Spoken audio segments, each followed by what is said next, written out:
مجدد التحية، وهذا فيديو جديد.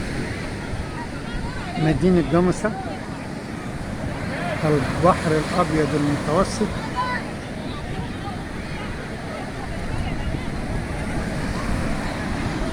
ونحن نتحدث عن حماية السواحل، قضية أمن قومي.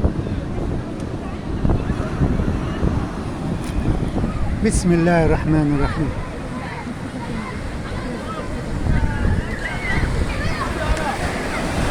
إذن هذا هو البحر المتوسط، وفي الجهة المقابلة قارة أوروبا. هنا من أمام مدينة جمصة محافظة الدقهلية.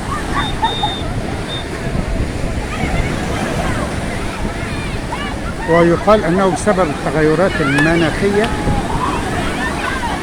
قد تتعرض بعض الشواطئ للغرق. بعض شواطئ الدلتا قد تتعرض للغرق. يا سادة، إن للهيئة المصرية العامة لحماية الشواطئ دور كبير في حماية الشواطئ من الغرق. ولقد وثقت من قبل طرق حماية الشواطئ.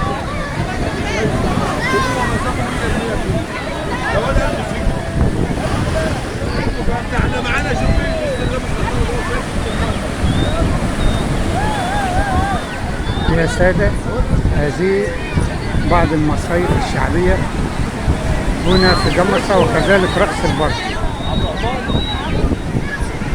نتحدث اليوم 13/7/2022.